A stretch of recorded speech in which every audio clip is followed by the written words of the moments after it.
we have actually got fairly chunky things afoot at Overwatch 2. Yeah, look, it's been a little bit of a shit show, it's been a bit weird to watch, but we actually do have a fairly major change in leadership, and this change in leadership then goes into what they've announced for the game moving forward. There are more short-term things like Mei being back in the game, which is kind of funny because basically a bug kind of made her broken and she had to leave for a bit. But point is, this guy's joined, and this is like his big blog post about the future of the game. So the guy himself is Jared Nuss. Now, he's worked at Riot, worked at Bungie, worked at 343, even PopCap, funny enough. And here, actually, we see his post. After 4 amazing years, I've decided to leave Riot Games to chase a dream opportunity, and you can take my job. And of course, this is basically him doing, I don't know, the LinkedIn equivalent of a quote tweet to Greg Street. Of course, Greg Street used to go by Ghost Crawler back in the World of Warcraft days at least. And he's saying that he's looking for a Senior Director of Operations. So the Senior Operations Director of the League of Legends MMO is joining Blizzard. That's where he went, right? Incredibly excited to share that I've started a new position as Executive Producer and Vice President of Overwatch. Right. Vice President of Overwatch. So this is a guy with a lot of experience in live service gaming, especially you think about, Bungie as an example. And now he's coming out with some sort of post about what they're going to do for the future. So at a high level initially, he basically just talks around the downsides of free-to-play by mentioning that free-to-play let them welcome more players in. The latter is absolutely true, and I think I could tell that the downsides were being kind of skirted around, but it did seem like he was aware of them. Now, he said they want things to chase outside of Battle Pass level and outside of competitive rank. They want to feel good for playing regardless if you're on a losing streak. So his specific example was like, oh yeah, you've been on a losing streak, it's 2 a.m., you've decided it's time to stop. We still want you to feel good about having spent time in our game. So, let's get on to his short-term plans for things. Season 2's rewards are basically going to be different, right? They're just going to try to make things more rewarding for Season 2 in more of a short way. Every event is going to have a skin that you can earn via playing. Then he called out that they will continue the Twitch drop skins. And to me, this was a bit disappointing to hear in a way, because it felt like the Twitch drop skins, like that was brought up to say that Overwatch 2 is a rewarding game. But no, the Twitch drops are marketing scheme reward, not a gameplay reward. Therefore, to me, it really does not count. But basically, the core is, we're like mid in Season 1, there's not that much time for Season 2, they're going to try to make things better.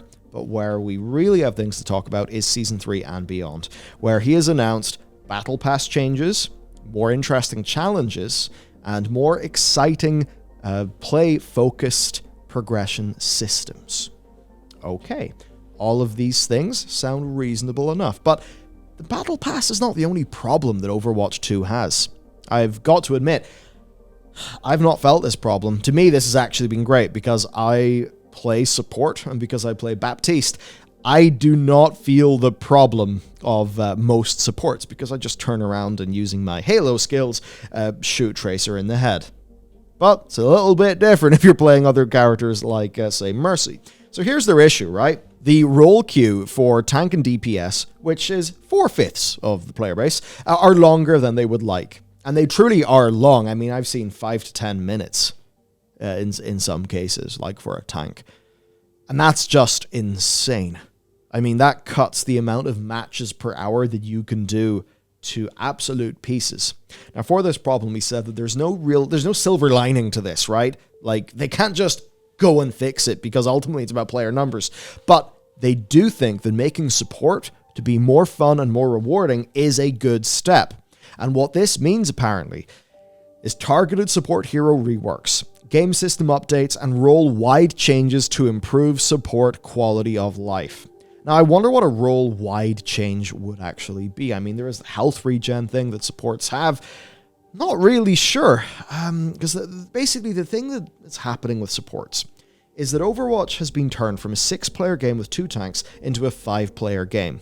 And the new maps maybe are more designed around that, but the older maps are still the older maps. So they can feel a little bit bizarre in the 5-player format. And then you have, I think, even more of a problem. So If the one tank that you have is a Reinhardt, then at least you kind of know that there's a front line.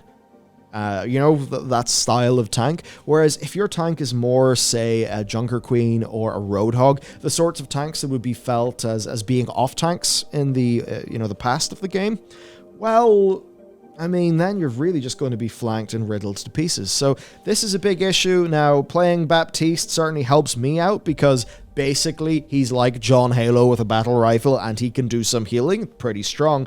But for a lot of other ones, this is a big issue. Now, already the support queue will give you a Battle Pass XP boost. Its queue time is extremely short, right? Extremely, extremely short. I remember it was basically playing with my girlfriend. She's playing Mercy, I'm playing Baptiste, which ended up working pretty well, actually, but we had, like, near instant queues, because the game is just so goddamn hungry for more support players. And that's kind of wild. I mean, Kiriko is the new, not the, because there's a few new heroes, but she was the new launch hero, and even, her role is struggling. So basically, hero reworks and that kind of thing, those won't happen to, perhaps Season 3 and beyond, but they are going to be experimenting a little bit with the XP rewards and things like that to try and incentivize more people in. Another thing, then, they talked about is competitive, basically saying they know they need to improve it, and that is putting things lightly. I mean, the way that it works, right, is after 7 wins or 20 draws/losses, it just refreshes what your rank is based on that. But it's weird because there's not really a good place to check your rank. And you don't have that feeling of, say, you're playing StarCraft 2, and you get a win, and you can see that you've got some MMR, and you're progressing up a league. It's so not visual. I mean, it really is one of the... For instilling a sense of progression and accomplishment, it is one of the worst implementations of a competitive system that I've ever seen, which to me is utterly shocking. I mean, it feels to me worse than Overwatch 1, and it feels worse than just about any other game with a competitive mode that I've played. It's absolutely bizarre and baffling. Now, they've said that they're adjusting the matchmaking system to increase skill, tier, and division accuracy, that those changes are made now, but they'll be more noticeable in Season 2, of course, because I suppose they get more of a clean start there. Basically, though, he said there's a lot to do, and they will give details soon. Okay, so a competitive rework is happening.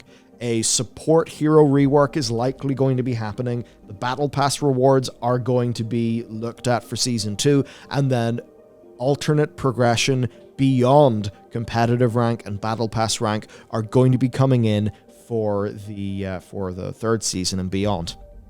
I mean, hell, if they were to even just put account level back into the game and just give you a loot box every level, obviously that you couldn't pay for it anyway, that would almost be considered as a big win for players. It would be very funny. I should mention one thing. They did call out nerfs to Genji and Diva and some tweaks to Zarya's tankiness and Zombra's hacking. But anyway, you might be wondering, how is the game actually doing? Well, of course, this is not a game on Steam, so we're not able to just conveniently get great numbers that will give us our story in a silver platter.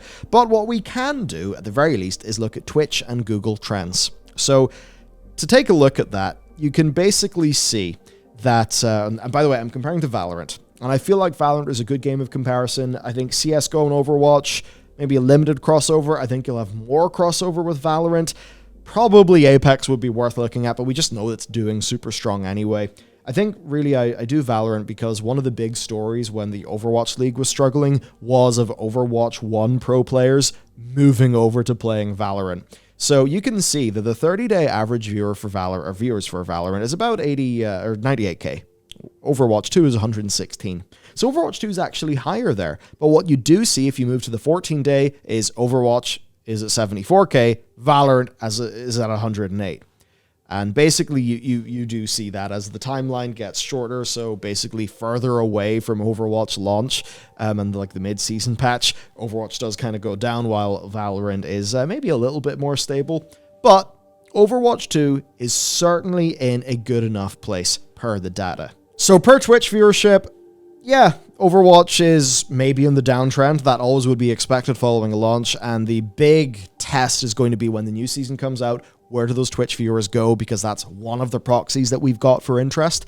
And just how does that work? The other thing that we can look at is Google Trends. So we've got Overwatch and Overwatch 2. And I'm not using search term, I'm using game, right? So that should be catching things a little bit better in Google Trends. So yeah, you've got basically Overwatch and Overwatch 2 sitting there at the red. I imagine quirks in how people actually search for that are going to result in this kind of weird data, because you can see that Overwatch 1 and 2 are literally following like the exact same pattern. Valorant, though, we can see that for the longest time, Valorant is way above. Valorant does have a decrease as Overwatch goes up. I think that's natural because clearly there is some cross-pollination in the audience. But what we can see as we zoom into the more recent days is a small uptick in Valorant and Overwatch 2 and Overwatch continuing to decline. So core point perhaps is just right now they're a little bit neck and neck, and it could kind of go either way. Ultimately, though, I do feel that these are games that can appeal to fairly diverse audiences, and there's absolutely enough room in the games industry for both of them. But the thing with Overwatch that I think could propel it way above Valorant is how they're able to make that be a really good experience for people who are Silver and Gold League, who are just playing because it's a fun team shooter. They want to go and they want to progress, you know, getting the skins and stuff like that. Essentially, they want what they got in Overwatch 1, plus good PvE. Well, that is obviously the sort of thing that Valorant is never really going to be able to compete with. I mean, people who fundamentally don't want to play a CSGO-like shooter, whether it has heroes or not, they're not going to play Valorant, so that's where Overwatch can succeed. And unfortunately, that's where Overwatch has been struggling a bit because of its reward issues. So I suppose what I would say to Jared is, what I would want to see is per hero challenge tracks that unlock cosmetics and things like that.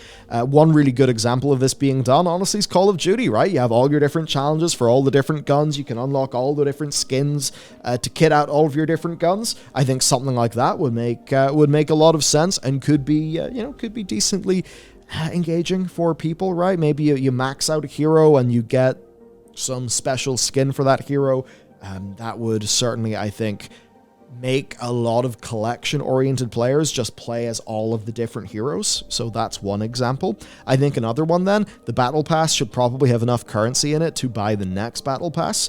And then another thing they should really consider is battle passes that don't expire, like how they operate in Halo Infinite. Now, maybe them not expiring and them having loads of credits inside them, maybe those things are going to be mutually exclusive.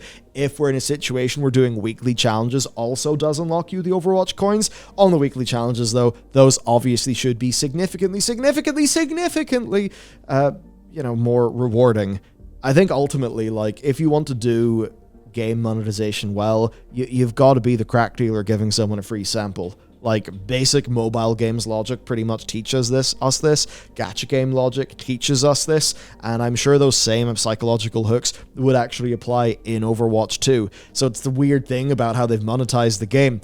Like, it's not good and dastardly. Like, well executed but dastardly. It is poorly executed and ineffective. And I think that's what's had people so flabbergasted.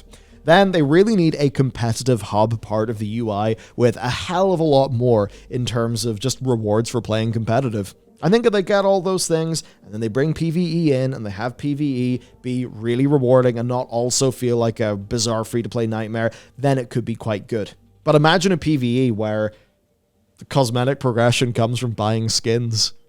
From buying skins with real money or Overwatch coins. I mean, that just would feel really weird. So again, they need to take the lesson from the launch of Overwatch 2, which is do not be so goddamn skimpy and greedy that you shoot yourself in the foot. Because their next big release is PvE. And if PvE falls to the same core issues that PvP did in terms of its ability to be rewarding, then, I mean, man, what a lost opportunity. Especially because after playing the Halloween event, like, I'm really, really excited for Overwatch PvE. Like, the Halloween event was really fun. There was a lot of love and care and character put into that. And it was fucking hard. Like, I didn't, me and Matt just cleared it for the fun, but you can clearly see that if you went to, like, there's 2 higher levels of difficulty, if you went to the hardest one, you would need to be playing that, like, all on voice chat, Like, true video games. Real good design. And if that kind of gets sacrificed because of greedy business bullshit getting ahead of the game and ruining it, ruining the player experience, that would be a terrible shame. So there you go, everybody. That is the situation with Overwatch 2 and Blizzard's near-term plans to try to fix it up from the new vice president of Overwatch. Let me know what you think and what sorts of things you would actually think could even help here, like what you would want to see. And with that, I'll see you next time.